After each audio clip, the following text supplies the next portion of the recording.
Hello everybody, welcome back to another video. My name is Sneaky Snake, and today we're going to be doing another MO matchup, this time against Shinbutai. Just as a little note, I have played one game against Shinbutai, and I've also played quite a lot of games as Shinbutai. And for that reason, I think I have got a pretty good grasp on the faction, how to play into them, and like their strengths and weaknesses and whatnot. So yeah, without a further ado, let's get into it. So first off, we've got the strengths of Shinbutai. They have pretty good CC. A lot of their units have martial arts level 3, which means that they're going to be better at CC than you will as a military orders player. I think well, I'll get into it later, but yeah, one great thing is we have decent enough CC to where even factions with like really good CC, they're not necessarily going to be wanting to take those trades because they could lose and die. So yeah, they do have good CC and they can definitely utilize their offensive CC capabilities really well. They have pretty decent fire teams. A lot of the units that you would want to link, they can link, and they have good like keywords. Just overall, they have like a lot of link flexibility, and yeah, they can really put out a lot of threatening teams that can do a lot. They can score objectives and support their other teams really well. They have really good cheap hacking. Tanukis are insane. I think it's 20 points for the hacker, and he comes with, yeah, it's 20 points for the hacker, and he comes with a disco baller, a pitcher. He's got BTS 3, Whip 13, and Warhorse. So, like, very, very good hacking capability there. I'll get into their weaknesses later, but it does allow them to put down some good coverage. And while Tanukis aren't necessarily going to be creating a faction that is like super amazing at like offensive hacking or whatever, it allows them to really have a lot of like hacking capability. And so if they need that tool in a certain circumstance, they can definitely bring it out. I know a lot of people take at least, well, I mean, I know everybody takes at least like one hacker, Tanuki hacker, and a lot of people take two. So they just have a lot of like really good use cases there. Um, and then moving on, they also have really good offensive pieces. So like things like the Hatamoto are really great. They're going to be wanting to like run into your DZ, and they're just super tanky, really flexible. They can dodge really well, get through your defenses, and then also just start destroying all of your units. So yeah, definitely be aware of that. Um, and they also have like ninjas and whatnot that can do something really similar. They have really great defensive pieces as well. They've got Raidens who can pop out of hidden deployment and like template you. So definitely be aware of that. Generally, the nice thing about the Raiden is their mine layer. So it's good and bad, right? Because it tells you that there's going to be a Raiden somewhere, unless they choose not to use the mine layer. But it also, I mean, it's still not amazing because it means that you're probably, I mean, they can hide the mine really well, but yeah. Anyway, Raidens are just really good. They also have like Kyojin killers, and those guys have scary template weapons that they can use on reactive in the form of the Flamen Spear. And then finally, they have Yamabushi, and Yamabushi obviously they've got like panzers and whatnot and camouflage, so yeah, a lot of really nice defensive pieces, and it's not necessarily going to be easy to push into their DZ. Kind of already went into this, but they have really good skirmishers. They have the units I mentioned, the Kyojin killers and the Yamabushi. They also have Kirami ninjas who bring like they can either be like hackers or they can do mine laying stuff. Just overall really good units, and they can like run into CC and they have Bing Bongs. So yeah, very, very scary unit. That can definitely do a lot. And you know, they obviously have ninjas. Like ninjas aren't the best, but they're definitely decent, and they can definitely get work done. And they're pretty solid solo attack pieces as well. So definitely be aware of like their good skirmishing, because they definitely do have that. And then finally, they have really good LT options. The officer comes to mind here, just because he's got hollow projector, so he can really like it's going to be really hard to assassinate him. He also has counterintelligence, and he's got like really good lieutenant options um, in the form of like either Strategos or +1 order. So yeah, he's definitely going to be really helping their order count there. And he's also bringing counterintelligence too. So like really just a good unit that isn't taken every game, but is taken in a lot of games. And he's definitely somebody that's hard to kill. And then on top of that, like the Tandukis have a really cheap chain of command option that they probably will be taking anyway for purity bonuses. And at the same time, it's also providing them with chain of command, obviously. So yeah, sniping LTs in this faction is pretty freaking hard, so uh, definitely wouldn't recommend that. But yeah, they have really good lieutenant options. And then moving on to the weaknesses of Shinbutai, they have pretty poor shooting. So obviously like the Shizuko or the Shizuko, yeah, Shizuko, whatever, and the Hatamoto, they're both pretty solid shooters. I would say they're just not like that great. Like you're looking at a max of BS 13, and then on top of that, like it's pretty scarce to find like MSV in this faction as well. They do have like pretty solid negative modifiers with like mimetism on a lot of their units, but like the Tanukis are the ones that will be bringing an HMG, but then the HMG doesn't have AP, so it's like and yeah, they're not like the best shooters, and like we as military orders can definitely leverage that because we are pretty good at shooting.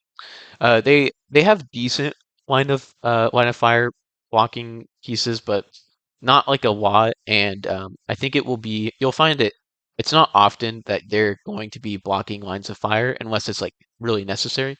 You look at factions like Morats who do have like linked smoke throwers, and that definitely allows them to like cover a lot of the board while being able to like block your lines of fire and whatnot. And it's obviously a big problem for military orders because we don't have like a lot of visor access. But in a faction like Shinbutai, really it's basically just the Tanukis and Yojimbo that have that ability. And so yeah, it's going to be limited, but it's still there. It's just not as prevalent as it is in other factions, and it can definitely lead to some bad situations for Shinbutai. Um, they are definitely a really squishy faction. Um, I don't really see people taking more than two HI a lot. Usually like one Hatamoto and one Shizuko. Um, and that's definitely a good benefit for us because we can definitely leverage the squishy nature of the faction. And on top of that, it means it's going to be a lot harder for them to trade into you. Yeah, so for that reason, definitely be aware of the fact that they're taking like a lot of one wound troopers, and that's good for us. They have pretty limited objective capability, so like they do have Kirami ninjas and just normal ninjas, right? The problem though is that these guys are relatively expensive. Um, the Kirami is not as expensive because uh, he is 26 points, but he also can't re-camo. And so once he does the objective, he's basically dead. And then like the ninja, on the other hand, you're paying 25 points for a KHD with just a tactical bow. So like it's kind of like a trade for them, right? Like they want to do the objective, so they're gonna have to make some sacrifices there. But yeah, it's definitely not really anything compared to like what MO gets with our Trinitarians, where we can, shell out like 22 points and get like a super good midfielder who can do objectives and then also like recamo and just be like a general menace. So yeah, definitely be aware of the fact that they're not like amazing at doing objectives. They can do them, but it's just relatively limited. They do have pretty poor KHD access. Really, like for your killer hackers, you're looking at a ninja or you're looking at the jumper, the tensions. Yeah. Anyway, yeah, the combat jumper guys. And that's good for us because we have really good KHDs and not amazing hackers. So that definitely means that we can leverage our KHDs to fight their hackers, and oftentimes come out on top. And it also means that any hackers you are taking are going to be a lot safer because they're not going to be killer hacked quite as easily. On top of that, they have no tin bot access. So that's really good because if you're moving up like a Knight of Santiago or whatever, and you're getting them into the 8-inch band of a Tanuki, you're probably going to be able to fry them pretty easily because they're not going to have a tin bot for that extra BTS and that negative modifier. So definitely good for us. And then on top of that, it means that hacking their HI is a lot easier because their HI is they're not getting tin bots, right? So yeah, they're gonna have a harder time like running through repeaters and getting past all that stuff. And then finally, they have really poor defensive repeater coverage. It's not a huge deal because a lot of units in MO have stealth, but it does mean that like using troops like Mendoza are going to be yeah, they're definitely going to be pretty good because they can kind of just like run through your opponent like the Shinbutai deployment zone, and they don't really have to worry very much about getting hacked, just because like they're maybe taking like one flash pull spot, but they're not like mine laying any repeaters or anything. So that's definitely something to keep in your mind. And then finally, we're going to be looking at like how to prepare um, to play against like Shinbutai. So first off, as I kind of said earlier, you want to be leveraging your high BS. They're a relatively low BS faction, and they don't have yeah they like a lot of their units that they're putting up on ARO are relying on like mimetism. So you can generally um, force those fights because like your units are super tanky and they have high enough BS to where like even if you're taking a bad fight, you're probably going to be on like even dice. Um, and yeah, I would definitely say you need to leverage the high BS there. And you can just like kill a lot of their units. You don't really want to be like running into martial arts with these guys because they do have good martial arts. So shooting them is usually your best option there. You definitely want to utilize your templates. Um, like I was saying earlier, they have a lot of squishy units. So dropping templates on them and generally just like forcing them to dodge or like take bad trades and whatnot. That's definitely going to be your game plan. Just because, yeah, if they take one wound, generally they'll die. So yeah, definitely be aware of that. You want to create a really well defended deployment zone. You need to be like layering your defenses. A lot of their really solid like attack pieces suffer at long ranges, and so if you're getting good like if you're laying your arrows really well, it's going to mean that like those units are going to have a lot harder time attacking into you, um, and then they're usually going to be on like negative bands and they're going to be on negative modifiers from like cover or mimetism and whatnot. And so just like layer, create that layer defended deployment zone, and they will definitely have a hard time like stripping your orders and whatnot. um, Another thing that's pretty easy to do is just to like try and out sustain them. Um, you want to be using your HI a lot. Like if you take like, you know, 5 or 6 HI, you're definitely going to be able to, yeah, like out sustain them over the game because your HI are going to take a lot longer to kill than it will take for you to kill like their medium infantry support teams and um, yeah, like a lot of their skirmishers and whatnot. So yeah, you can really try to out sustain them and keep your orders alive while stripping theirs. Um, it's really important to find ways to remove their hacking support. While their like hacking access isn't like incredible, it's definitely there. They have pitchers, they have really good hackers in the form of the Tanukis, and so you want to make sure that you're somehow like you're finding a way to remove the Tanukis from the board because they're going to be really dangerous, right? They can shoot their pitchers and hack your guys offensively, and it's just generally not going to be putting you in a good spot. So by removing those tools, you're limiting the amount of ways that they can attack into you. Um, Leverage your Trinitarian snipers because they are going to be like your key in this game.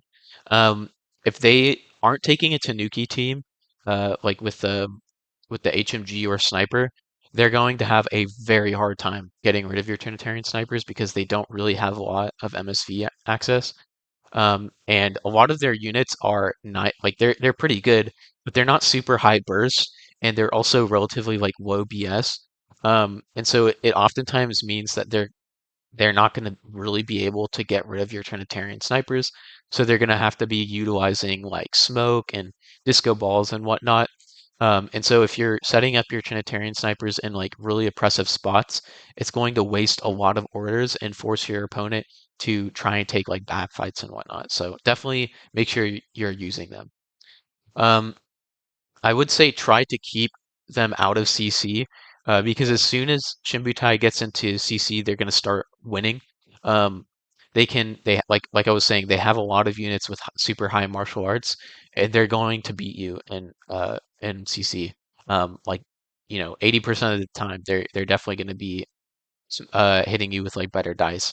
So try and keep them out of CC. Like layer your templates and whatnot to force them to like trade and yeah. Just generally try to make sure they're not getting into CC with you. And then finally, I'd say like layer your repeaters and your arrows together. Um, Oftentimes it's a really good move to like put your Fugazi in more of a forward deployed position, and then put your arrows behind that. That way, like if they're trying to stealth through your deployment zone, specifically with like the Hatamoto, because he's one of their best offensive attack pieces. He has stealth, so he can just like walk past any hackers you have.